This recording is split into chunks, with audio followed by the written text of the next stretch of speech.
We have forecasted annual revenues of $30 billion, 22 million customers around the globe. We are more than 75,000 employees strong. MCI WorldCom's top priority is to deliver maximum return to our shareholders. A small entrepreneur down in Mississippi, a bunch of friends who started this company. A company that ultimately helped lay the foundation for the internet as we know it. We combined two of the most powerful and competitive companies in our industry to form an entirely new company. A new and critical link has been forged. A worldwide network. Two of the largest networks on Earth have just become one, with capacity so vast it can carry all the data traffic of all the other carriers combined. The combined company will be exceptionally well positioned to take advantage of growth opportunities in the $670 billion telecommunications market. Hi, this is Michael Jordan. Hi, this is Michael Jordan. This is Michael Jordan for LDDS WorldCom Long Distance. Hello. This was a guy who, through his business career, had been a details-oriented fellow. One would have to question why it is you think that BT got their numbers so wrong in the first place. Well, no, that's not it at all. The fact of the matter is because BT is over there and WorldCom is here where MCI is. And that notion of integrity, of being keepers of the Holy Grail, that was Arthur Andersen. That's what we did. We should have disclosed, been more open in our disclosure. And it's important for our fellow citizens to understand that by far the vast majority of our leaders in the business community are honest and upright people. This time, the company being investigated is WorldCom. They conducted a confidence scheme unlike any ever seen before. It appears now that senior WorldCom executives deliberately hid almost $4 billion in expenses. This cowboy capitalism must stop. The announcement of this fraud turned WorldCom from a world beater into a penny stock. The auditing firm's responsibility is to perform their audit in accordance with generally. But what do you guys do? Just check the arithmetic? And give them gold star if they had it right? I mean, this is a very minimalist function that you are describing. This is important for them to hear. When we catch people doing wrong, there will be consequences for those who have done wrong. On the instruction of counsel, I respectfully decline to answer on the basis of my Fifth Amendment constitutional rights. I decline to answer the question based upon my Fifth Amendment right to the U.S. Constitution. Are you going to offer stock options in the future through WorldCom of people you bring in? Well, right now we don't have stock options that people would be interested in, but in fact, we can provide those very inexpensively now. Hey there, just a quick interruption to say that there is no sponsor for this channel, and if you want to support the channel further than what you're already doing by simply watching the video, then you can do it in a couple of simple ways. One of which is you can check out the subscribe button below and hit like, really helps garner reach for this channel. You can also join the newsletter, which is in the description below, and help me build the business over time by getting a free newsletter with insights every Friday around these documentaries. But if you want to go one further than that, you can also hit the join button below, and we've got plans of $2 and $5 per month where you get exclusive content and early access to the documentaries. And if you really want to support big time, then you can go and be a patron for $9.99 a month, where you're going to get access to live streams. And basically all of these membership opportunities are going to have a lot more exclusive content in the coming weeks, which I've gotten feedback from yourselves on. But like I said, if you want to just support this channel in the simplest way possible, then please hit subscribe, like, comment, and share these videos. And with all that being said, please enjoy the rest of this documentary that I made by myself with just some lights and a microphone. I love this modern world. Enjoy. So how did all this start? Excuse me, did you say something? Yes, that was me. I was just wondering how all this started. Good question. How do I look? Bold enough? Yeah? All good. The WorldCom scandal was, and still is, one of the biggest corporate frauds in US history, and it happened around the same time that there was a slew of accounting frauds in the country. And it ended up costing thousands of employees their jobs and thousands of people their pensions. And while it still is one of the biggest frauds in US history and one of the biggest bankruptcies in US history, it was kind of overshadowed by the enthralling story of Enron at the time. But you can trace this one right back to the 1980s and to the breakup of Ma Bell, the AT&T corporation. Up until the 1980s, just about anything and everything that had to do with phone service, from the wire on the poles to the phone on the wall, was owned and operated by the Bell system. Each time we pick up a telephone, we may not be aware of it, but we're doing business with the largest private corporation in the world, Ma Bell. Led by MCI, a number of challengers sought to end the phone monopoly. You know, it took plenty of time, lots of money, and legions of lawyers, but in the end, MCI succeeded in breaking up the Bell monopoly and bringing competition to the telecommunications marketplace.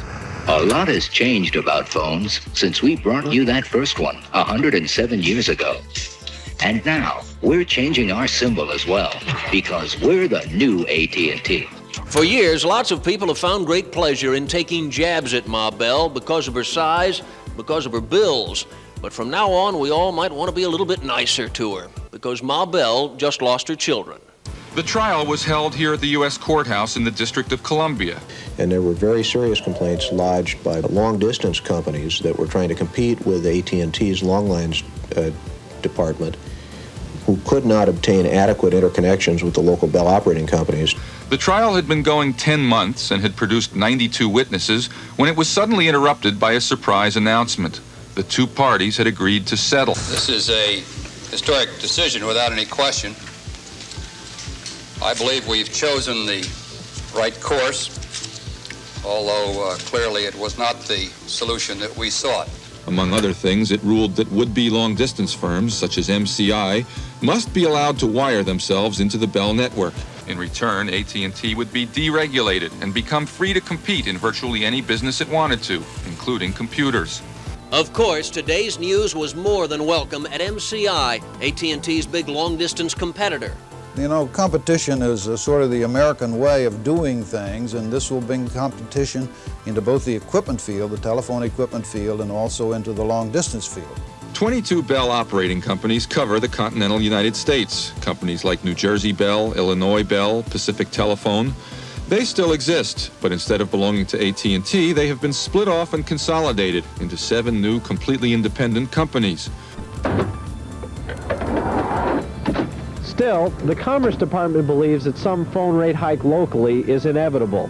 That's because until now, AT&T had used long-distance revenues to subsidize local service. It all began in a coffee shop in 1983 in Jackson, Mississippi, where 4 men got together with an idea to take advantage of the AT&T breakup. Now that there was access to be able to network in to the local carriers, smaller firms could get in on the long-distance action. Murray Waldron, David Singleton, Bill Fields, and Bernie Ebbers all met in the coffee shop and formed LDDS, Long Distance Discount Services. They sensed an opportunity and saw a simple model in order to save costs and gain customers. And that model was really basic. It was to rent lines from other carriers that already had infrastructures, both local and international, and then simply rent those out to customers at a slightly higher price. This allowed them to have a good margin without a lot of operating costs and simply rent the infrastructure. And that simple strategy was effective. And the renting of infrastructure was known as line cost, something that will become very important later on in the story of WorldCom. However, the first 2 years of this strategy wasn't particularly effective. And in the first 2 years, 1983 and 1984, the company, like lots of other small businesses starting out, actually lost money. And in 1985, they decided to make Bernie Ebbers the CEO. And this is where things changed. Bernie Ebbers was a shrewd businessman. He had ran a line of hotels before getting into the telecoms business and was very much a man who kept on top of the details, even going and cleaning rooms in his own motels and watching every penny in order to make pounds. The Canadian had come down to Mississippi to make his fortune, and was willing to watch every single detail in order to make it happen. Ebbers was known as the Telecom cowboy. You know, at one time a gym teacher, at another time a guy who was in the garment business, and then started LDDS, a small entrepreneur down in Mississippi, a bunch of friends who started this company. A company that ultimately helped lay the foundation for the internet as we know it. This was a guy who, through his business career, had been a details-oriented fellow. Yep. I remember him distinctly telling me that when he was in the motel business, he'd started with some Hampton Inns or something down there in Mississippi. He was the kind of guy who went and counted the rolls of toilet paper in the rooms, counted the bars of soap, keeping a very close track of where the money was going and how. You know, I believe his quote was, I cleaned a commode if I had to. He had been working, mowing the lawn for one of his motels that he still owned, right before he ran into me in town. He had grass stains on his shirt. So this is a whole list of things right here that at the end of the meeting, Bernie has for all of us to sum it all up, go back to the old way, the old quote LDDS way of doing business. He wants us to go back to black and white presentations. We all can afford a dime or a quarter for a cup of coffee. Also, no more paying for bottled water and no coffee pots at desk. When you walk out of your office, turn off your light. That either you execute or you're going to get involved. So you know what that means. Just go ahead and do it, or your life will be absolutely miserable. Oh, hi. There you are, the new folks. Come on in. Hi, I'm Bob, and I'll be your host for a promised fast break video tour of telecommunications today. After a couple of years of modest growth within the company, making around $8.6 million with their original strategy, they quickly bumped that up to $18 million by Ebbers deciding to go down a completely different growth strategy. Instead of continuing on with just renting lines, they would start to aggressively merge and acquire other companies. And over the next decade, between 86 and 95, he would gather up 30 companies into the group. One of which was in 1994 when they acquired IDB WorldCom, the first international carrier in the portfolio. And because of this, they decided in 1995 to rename the entire company as WorldCom. There you have it, ladies and gentlemen. As our new spokesman, Michael will deliver the LDDS WorldCom message to millions of people. So when we shoot the commercial? Commercial? We had something a little different in mind. Hi, this is Michael Jordan. Hi, this is Michael Jordan. This is Michael Jordan for LDDS WorldCom Long Distance. Hello. No other company is positioned like this to take advantage of the massive growth opportunities of our industry. And let there be no doubt about it, we are the growth leader. WorldCom International has established itself as a local facilities-based competitor in 15 countries with high-capacity connectivity to over 5,000 buildings. Our end-to-end, fully owned facilities give us the leading edge in offering the most comprehensive local to global to local service coverage anywhere in the world. Our long-distance network is 45,000 route miles long. We're in the United Kingdom, Germany, France, Belgium, the Netherlands, and Sweden. And we have a system under construction in Zurich, Switzerland. We're involved in construction of new fiber optic undersea cable systems, linking the United States to the Caribbean and South America, to Southern Europe and to China. In 1997, though, Ebbers and WorldCom would go to a new height and merge and basically acquire a company that was far bigger and far more historic than any other to date. This was MCI, the company who had started the breakup of AT&T in the first place. And in 1997, they began chasing what would become a $37 billion deal with MCI. When MCI started, it was based on the belief that people prefer choice, and that as a company, we had the right to succeed or to fail, to be entrepreneurial, and to foster innovation. It started with the idea of giving truckers a better two-way radio system. Then, with a war chest of just $3,000, MCI decided to take on the biggest company on earth. When the smoke had cleared, MCI had changed telecommunications forever. The FCC had finally seen the light and given us permission to compete with AT&T. Today we are announcing that we are making a superior offer to the shareholders of MCI to merge with our company. Our offer is superior to BT's offer. We are offering a higher price, a higher premium, and most importantly, a higher performing stock. Price, premium, and performance. All in all, MCI boasts one of the largest, fastest, most extensive global networks going. A new and critical link has been forged. A worldwide network. Two of the largest networks on Earth have just become one, with capacity so vast it can carry all the data traffic of all the other carriers combined to more places around the world than any other network.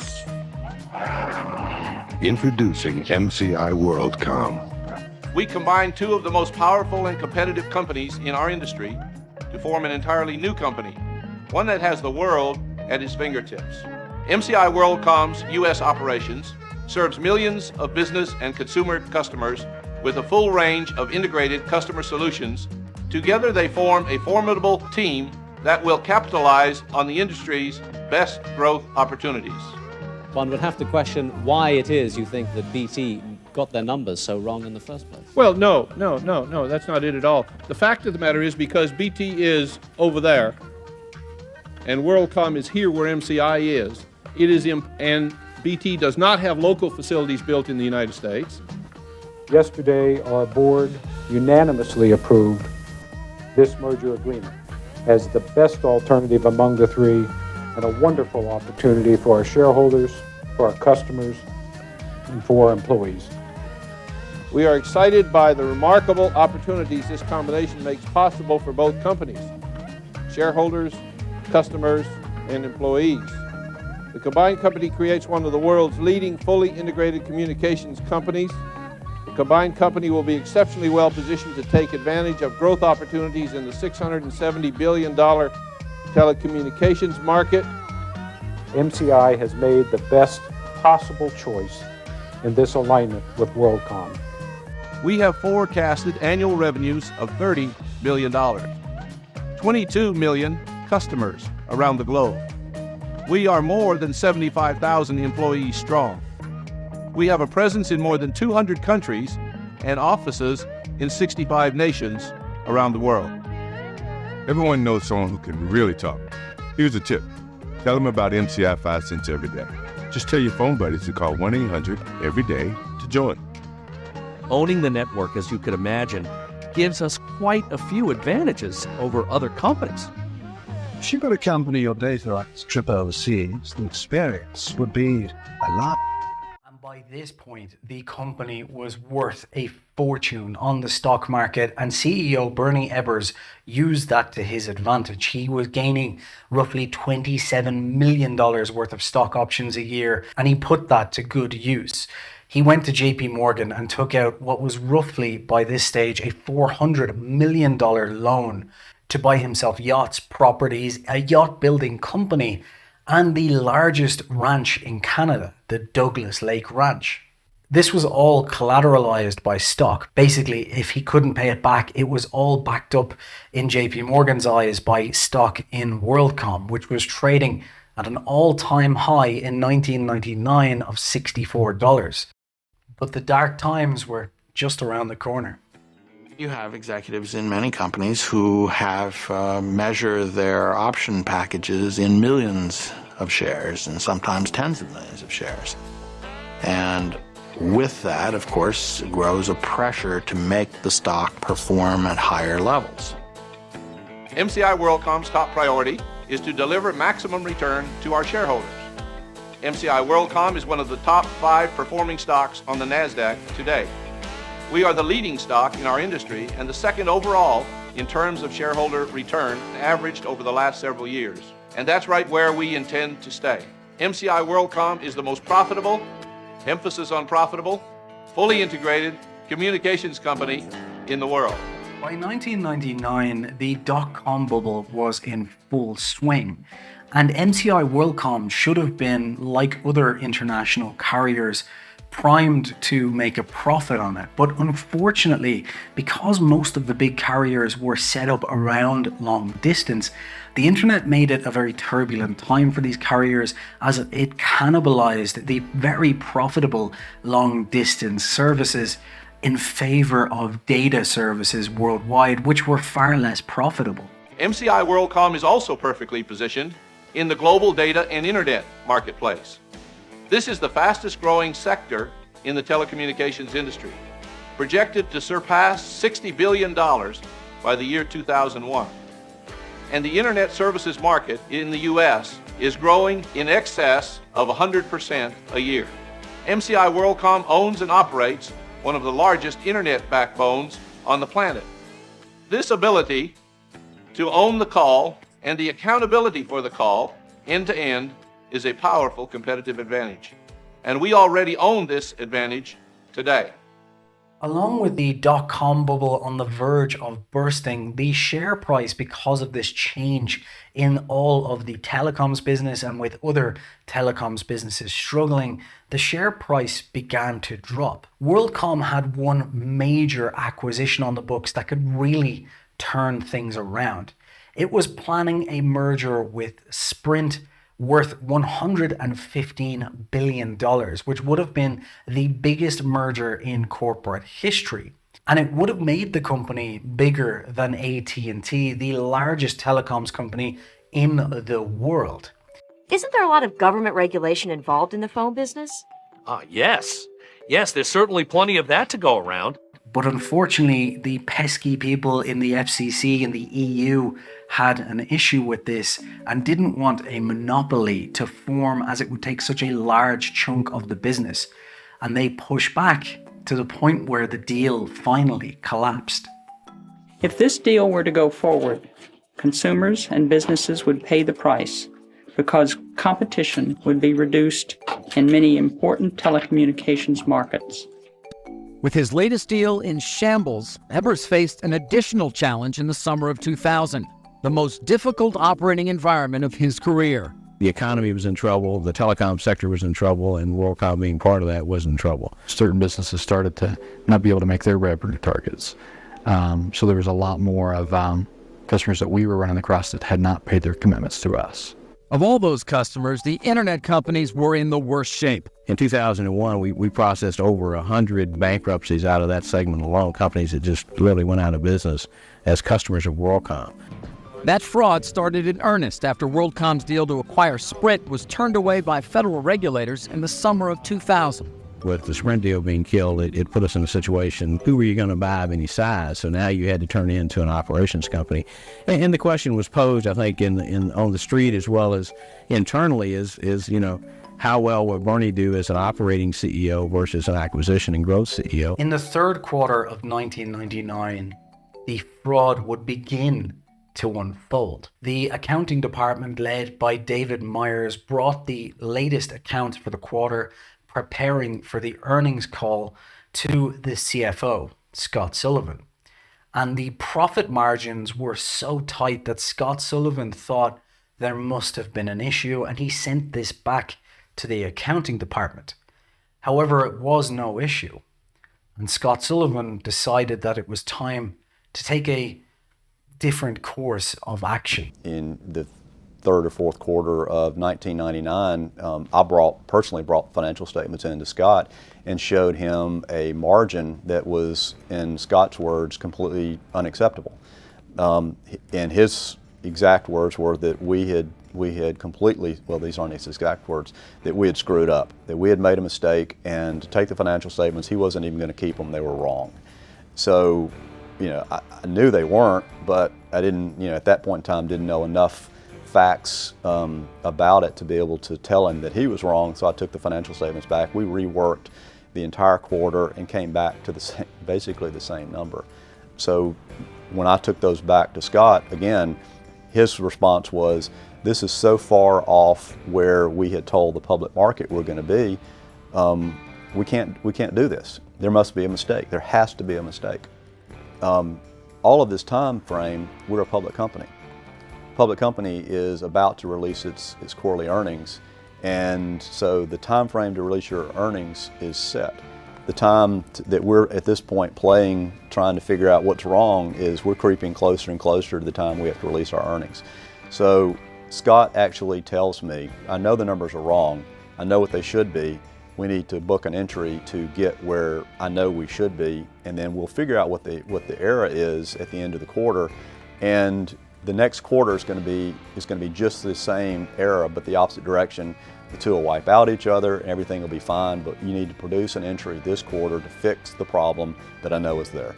And that was the real pressure that the accounting department was put under, was producing an entry that was based on the CFO's thought process of what he thought the number should be, as opposed to what we knew the underlying answer was. The original thinking was that they would at the very least be able to just turn this around and move some more assets, and by the time the next quarter earnings call came around, everything would be fine. But because this wasn't an accounting error, that turnaround never came. There was a fundamental issue with the core business of WorldCom here. And in the next quarter, they had to do it all over again.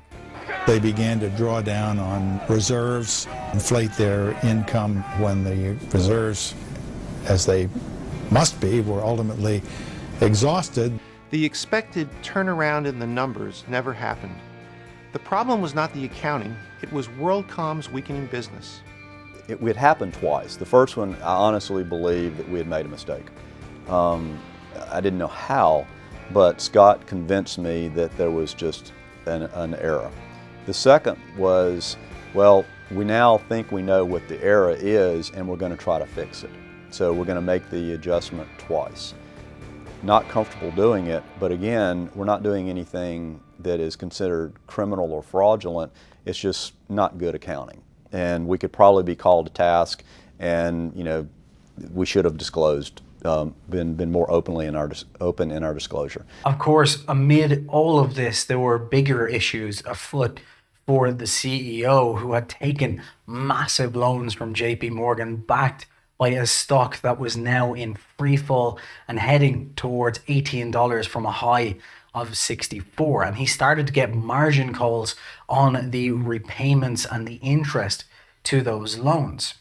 And he had already started selling some of his stock, which, on top of a difficult, turbulent time in the telecoms business, undermined shareholder confidence, because whenever a CEO starts selling their shares, it always looks like they're losing confidence, especially when it's large blocks.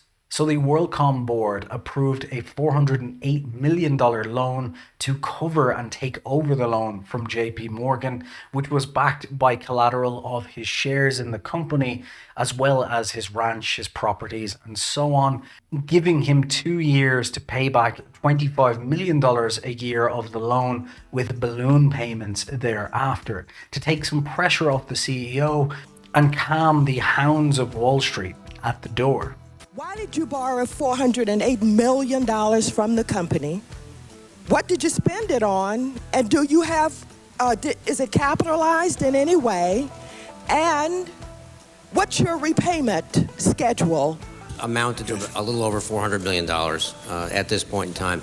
At the time the loan was made, there was an enormous amount of perceived collateral because, first of all, the stock was at $24 a share. Perceived collateral? Well, I'll tell you why I say that. That's a great Because concept. the stock was at $24 a share, so the stock alone provided a huge amount of collateral against the loan. Okay, that's point one.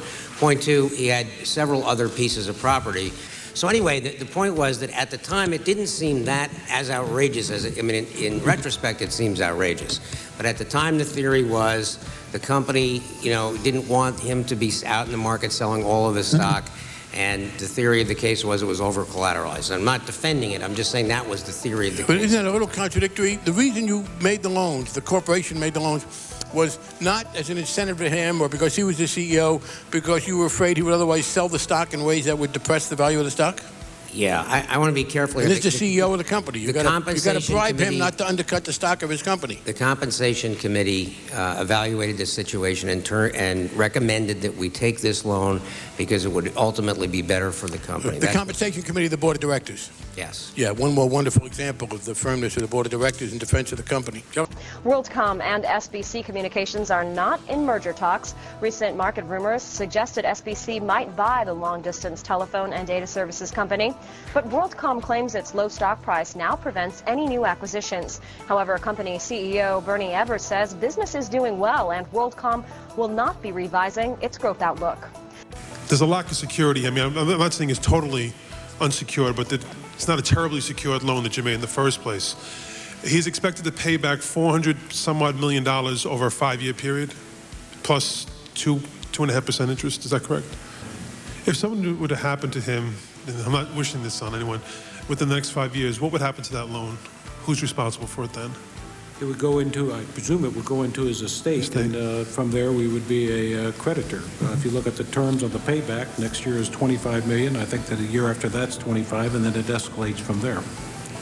I appreciate it. Again, for a person who represents a district where it's difficult for some people to secure a loan for a home mortgage, these are really just astronomical figures that you're talking about today. The year 2000 came, Y2K never happened, but the dot-com bubble did burst. And all of the telecoms companies were now in serious danger of collapse. And some of them were struggling more than others. One of which was obviously WorldCom.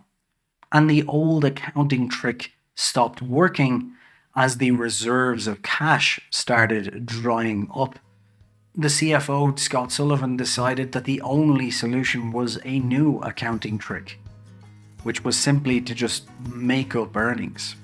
The third quarter, when there really was, in my opinion, nothing in the future that was going to change what the situation was, and we were still fixing it. We were preparing at that point in time. In my opinion, it had sort of moved past being aggressive accounting into this is wrong. And then the entire pressures that come about you is at what point in this linear, equation was I really wrong? So this is the third time I'm going to do this. Is this the first time that it's wrong? Or this is the first time that I did it 2 quarters ago? Was that wrong?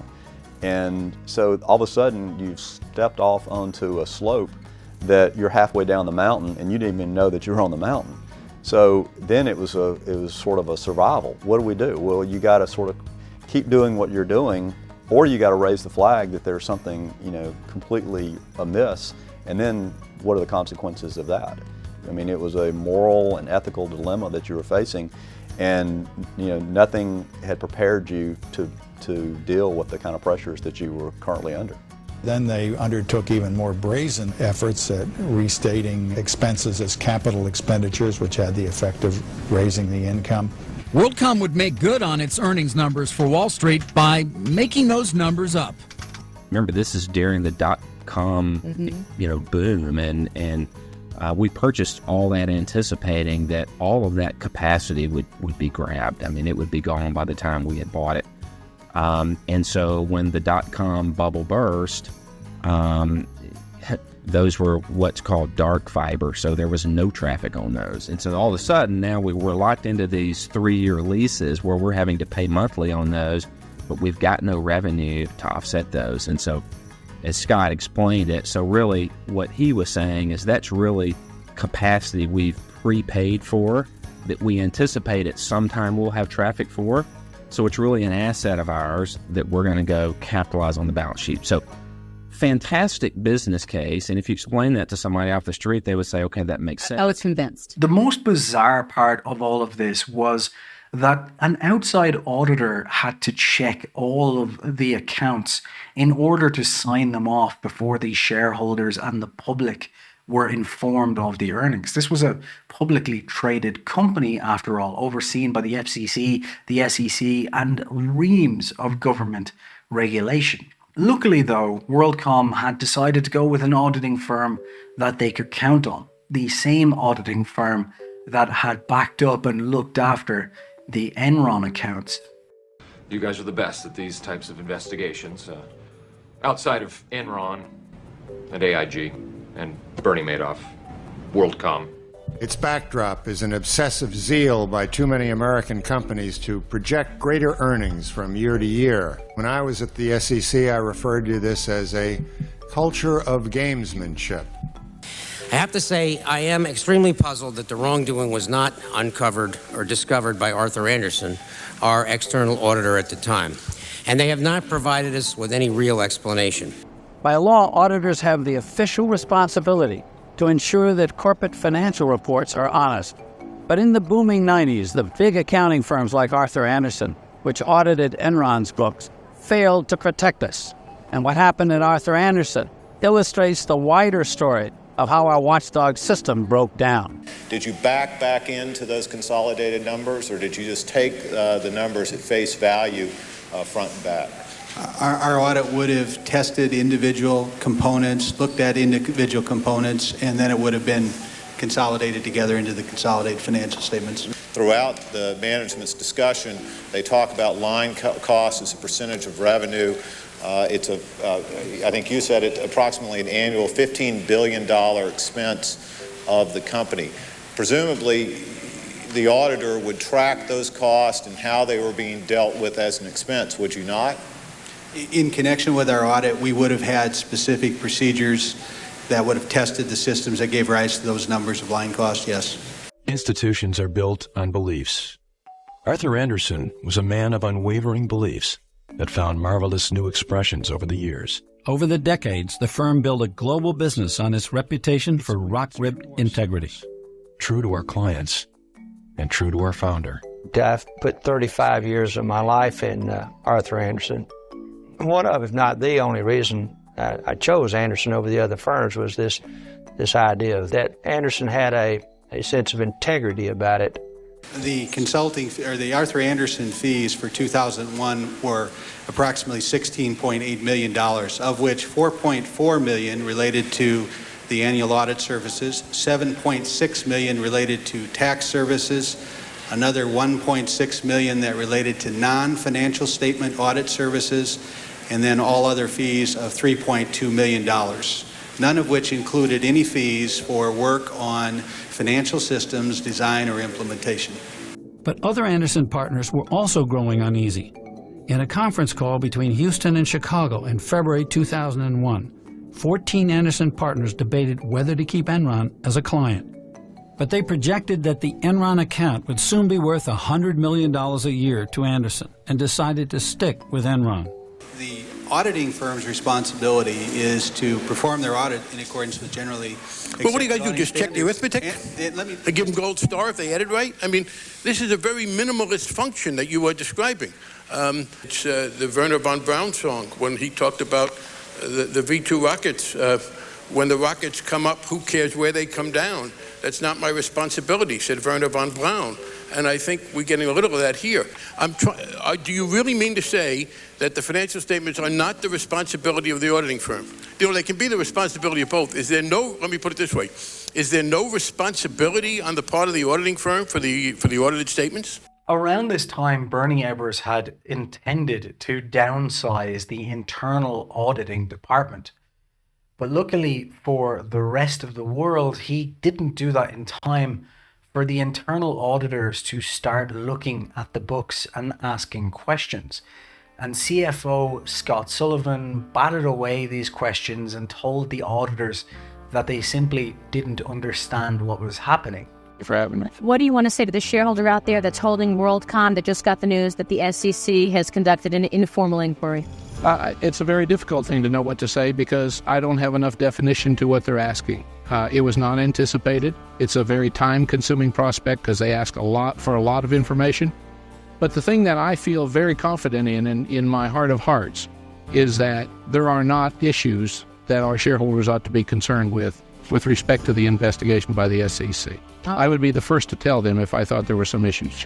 Luckily for the shareholders, and unfortunately for Bernie Ebbers and Scott Sullivan, there was one woman in the auditing department who wouldn't back down, who wouldn't be batted away by simple answers and wanted real, solid, affirmative answers from Scott.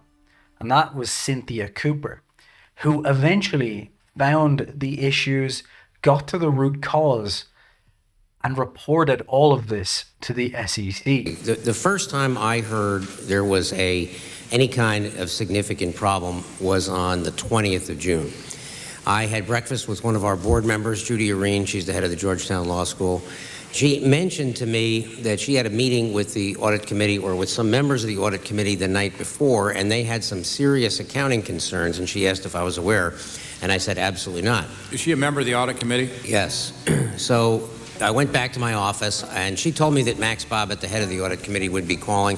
He called me at about, I'm going to say 10 o'clock or 10:30, and said, you know, we think we've got a really serious problem here. We're not sure, but we think there's a significant problem.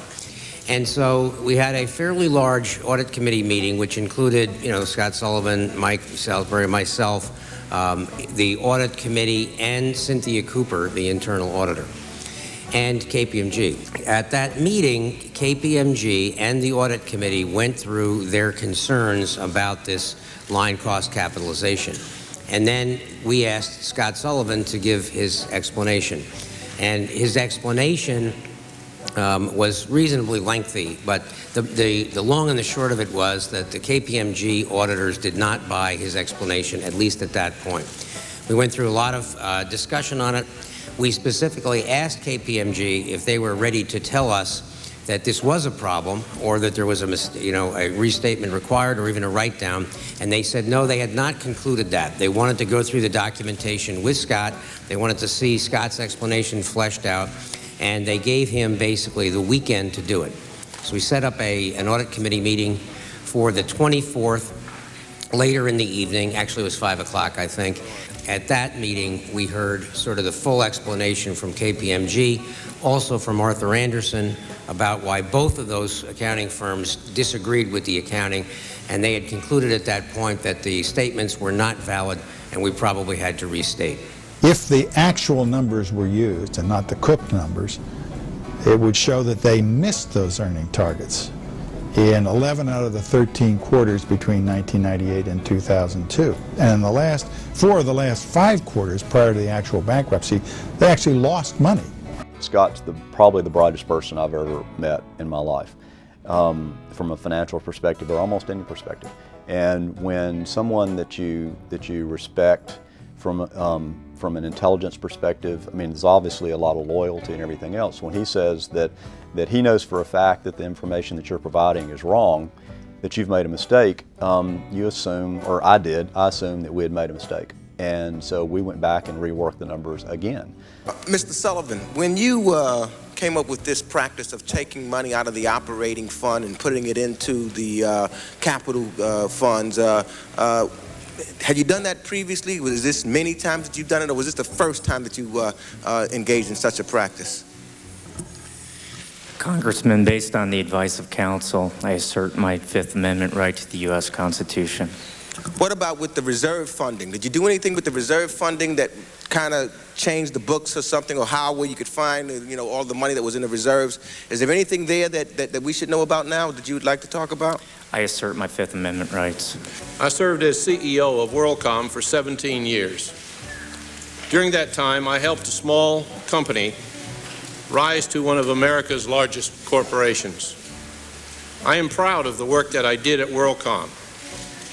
And I believe that despite its recent problems, WorldCom continues to be a valuable company that provides important services to many Americans and to the United States government. Within the last 2 weeks, following a restatement of earnings by WorldCom, officials at the Department of Justice, the SEC, various congressional committees, and other law enforcement agencies have launched a number of investigations and proceedings relating to WorldCom. Countless reports in the media have suggested that my conduct as a WorldCom CEO may be examined in these inquiries. During the last week, I retained counsel to represent me in connection with these proceedings. Once this got out, the public were understandably outraged that this was happening while 17,000 people had lost their jobs. The CEO and the board were being paid millions, And people whose pension funds had invested in WorldCom were looking at losing their retirement funds. Mr. Dick, it appears very clearly that Arthur Andersen failed in their audit of WorldCom. You failed in the audit of Enron. You failed in the audit of Sunbeam. You failed in the audit of Waste Management. You failed in the audit of McKesson. You failed in the audit of Baptist Foundation of Arizona. What was Arthur Andersen doing? I mean, how could you? It is incomprehensible to me that a major accounting firm can have such a dismal record in trying to determine what the financial health of a company is. It's almost beyond comprehension. I'd be lying if I said I didn't feel kind of bitter about it. I kind of feel betrayed. I think they betrayed the shareholders and the employees. So, I really don't know who to point the finger at. I mean, do you have any bad feelings about the people who, It depends on which people you're talking about. I mean, if you're talking about Bernie and Scott, I hope they die and burn in hell. I mean, just as you'd expect, because I feel a large reason why we're in this situation is because of their greed and because of the boneheaded decisions that they made. And initially, at first uncovering, it was roughly $3.8 billion that had been fraudulently accounted for and moved around the books in order to save face and keep the profits high at WorldCom. The latest company to abuse the public trust is WorldCom. It appears now that senior WorldCom executives deliberately hid almost $4 billion in expenses, disguising its true performance in order to keep earnings in line with analysts' estimates. The announcement of this fraud turned WorldCom from a world beater into a penny stock and forced it to lay off thousands of blameless employees. About 2 months ago, when I agreed to take over as CEO, it was clear that the company faced a lot of hurdles and challenges, but I never really imagined what was going to wind up in store for us. Since WorldCom's recent announcement regarding misstated earnings for 2001 and the first quarter of 2002, there's been an understandable outpouring of public anger and rage. I can assure you that WorldCom's new management team and employees shares the public's outrage over these events. That WorldCom uncovered this problem internally. In effect, we audited our external auditors. We found what they missed and promptly brought this matter to the attention of the SEC and the public. And it's important for our fellow citizens to understand that by far the vast majority of our leaders in the business community are honest and upright people. That's important for them to hear. Just as important for them to hear when we catch people doing wrong, there will be consequences for those who have done wrong. I just think it's embarrassing and it's unethical. All those people are losing their jobs and they knew nothing about what was going on, and senior management clearly, kept it undercover, and I just think it's really a shame. And it's probably indicative of what other companies are doing as well. But that was only scratching the surface. And all of this led to 8 hours of angry Congress testimony, with Bernie Ebbers and Scott Sullivan refusing to answer any questions as the Arthur Andersen auditor got reamed publicly by Congress. In that case, I would ask the witnesses to rise and raise your right hand.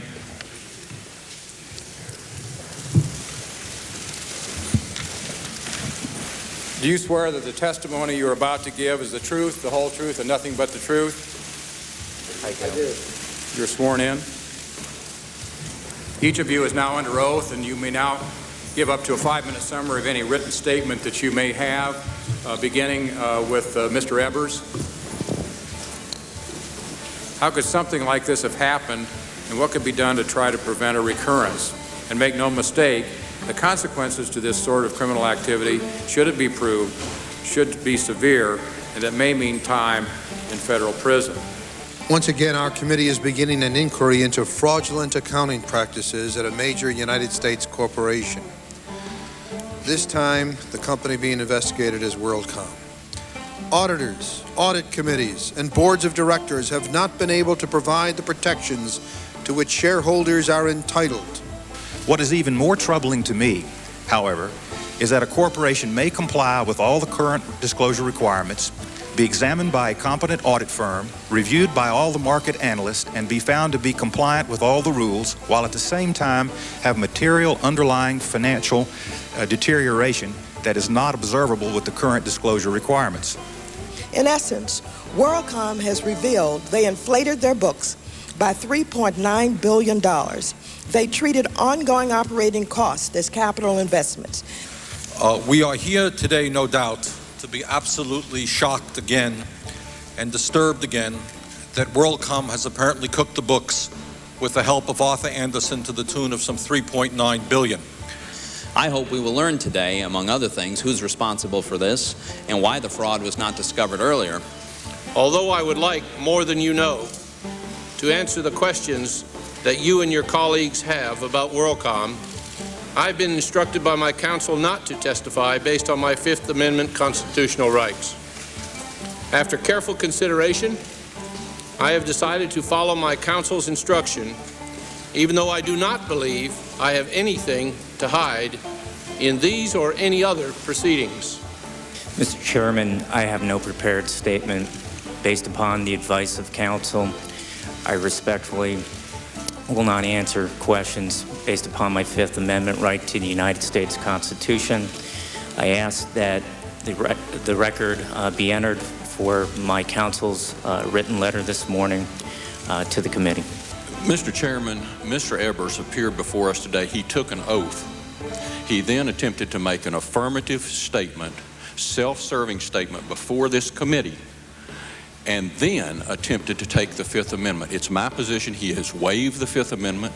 He's subject to the jurisdiction of this committee. He must testify. I'm asking the committee hold him in contempt until such time as he elects to go along with the subpoena of the committee and testify before us. The fundamental premise of financial reporting is that the financial statements of a company, in this case WorldCom, are the responsibility of the company's management, not its outside auditors. Well, shouldn't the auditor and shouldn't the analyst have reacted by concluding that there must have been some corporate misbehavior? Well, what didn't you find that you should have found? And why didn't you find it? Congressman, I can't respond specifically to that question. I can only respond to the audit work that we did do because I do not know. Well, I understand that, but I've asked you a direct question, whether or not you have responsibility for that. I mean, if someone reads a financial statement that says audited by X accounting firm, should I think that the firm takes some responsibility for that? Well, those statements. Did you authorize or did you, or were you aware of the $3 billion off-balance sheet transaction which resulted in the restatement at a subsequent time? On the instruction of counsel, I respectfully decline to answer on the basis of my Fifth Amendment constitutional right. That we should right now hold him in contempt of court. The chairman should set a hearing. Contempt of the committee. The chairman should set a hearing now for the contempt proceeding. If Mr. Ebbers wants to leave, let him leave. That's his prerogative if he wants to do that.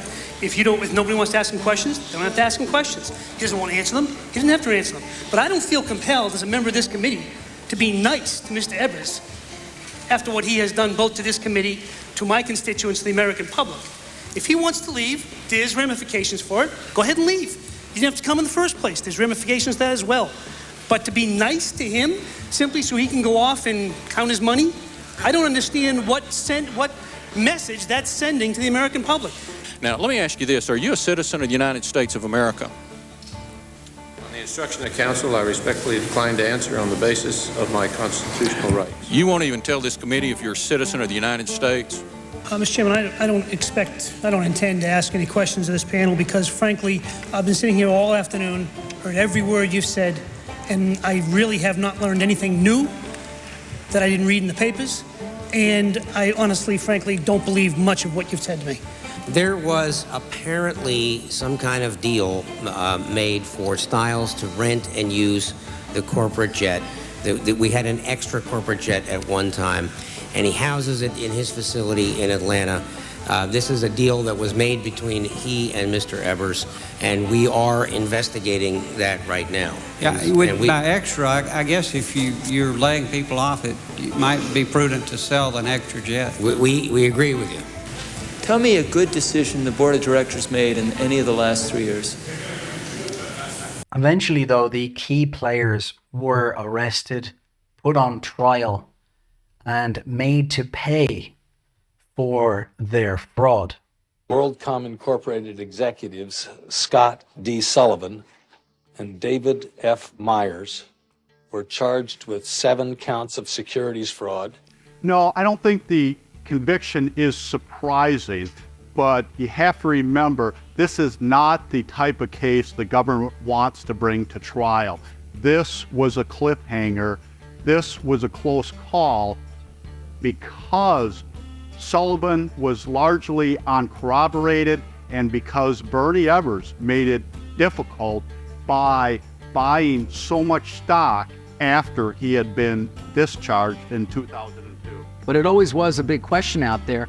He never benefited personally in terms of selling the stock when it was at or near highs while the fraud was going on. Even though he was able to guarantee it for those laws. He was able to use it in that way. And he did use it for buying property, but he was still relying on the stock. Mr. Bebel, would you have put Bernie Ebbers on the stand? That was a big mistake on the part of the defense. When Ebbers was seated for cross-examination, the prosecutors were able to hone in on some of the items that created the most exposure for Bernie Ebbers. Among those things were the budget line reports that showed the line costs dropping from about $1.6 billion per month in October and November to about half that, about $850 million. And then in the first quarter of the next year, Ebbers was asked about that, and Ebbers stated that he went and threw these records in the trash. As a result, that helped support a verdict based upon willful blindness. The willful blindness instruction was very key. I'm extremely disappointed. I know Mr. Ebbers and I know the evidence in this case, and I was extremely hopeful that he would be vindicated. And the fight continues. And if he obviously wasn't vindicated today, because I think the system works right, I expect him to be vindicated in the future after some of the errors made in the trial are remedied in the post-trial process. Are there any things that you might have done differently given the outcome? I'm a notorious second guesser, particularly in connection with my own performance. I'll do that enough down the road. Absolutely, CEOs have a responsibility, but it doesn't mean they've committed crimes when misdeeds were committed in their organizations that they didn't know about. The captain of the ship is responsible for the ship, but he's not criminally responsible unless he acted with criminal intent. And I didn't think Mr. Ebbers ever acted with criminal intent, and still don't today, despite the verdict. I guess history will decide that. I didn't think it was a hard call at the time, and I'm sure I would do it again today had I been presented with the same situation.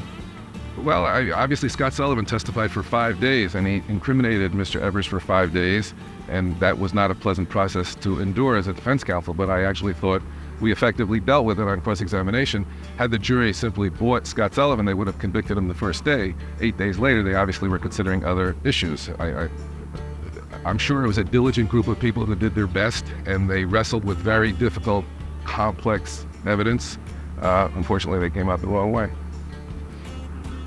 I think venue should have been changed. I think this case should have been tried in Mississippi. I think all the important witnesses and evidence and WorldCom obviously were in Mississippi.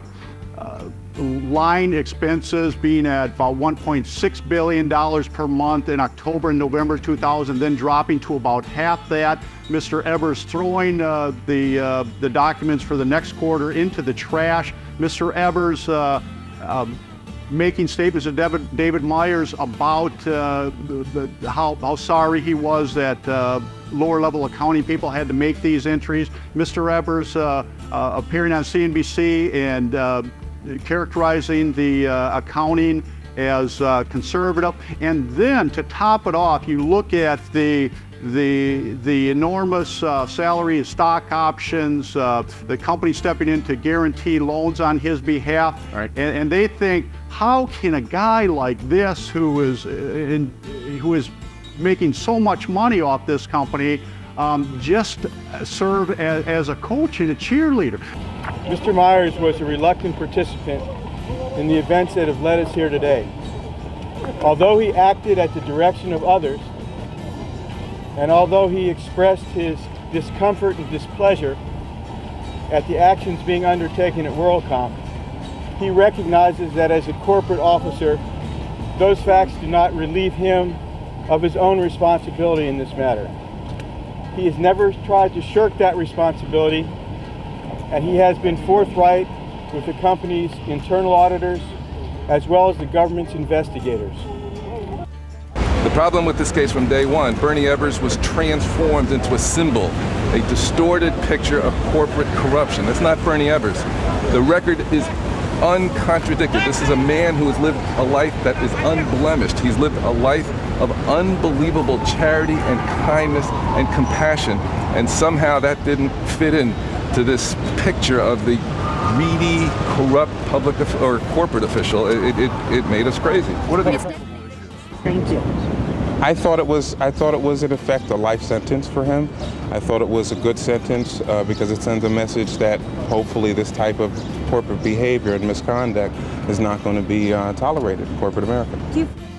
Cooking the books to the tune of $11 billion, Bernie Ebbers was convicted on 9 felony counts in 2005, sentenced to 25 years in prison. With good behavior, he's due out in 2028. So yes, it was a stiff sentence, and Barbara Jones, the judge at the time, I remember it well, talked about how that was appropriate, given Ebbers' role in really orchestrating and directing the fraud, as the jury found in that case. And she felt and said very specifically in her remarks at the sentencing that she knew it was a life sentence. Ebbers at the time was in his 60s. When the dust settled and everything was uncovered, it turned out to be a roughly $11 billion fraud over the course of a 2.5 year period. Thousands of people lost their jobs, and the share price ended up at roughly 6 cents a share. This was the biggest fraud in corporate history and the biggest accounting issue and biggest bankruptcy in corporate history, only overshadowed finally in terms of bankruptcy size by the Lehman Brothers in 2008.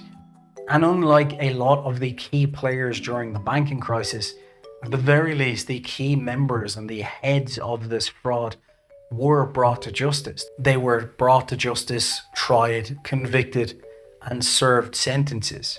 And the share price dropping was just one element of the problem here that caused people to lose their retirements. There were, of course, 60,000 employees plus who potentially lost their jobs, even with Sitchmore and Sullivan trying their best to bring this company back to life after the bankruptcy as MCI.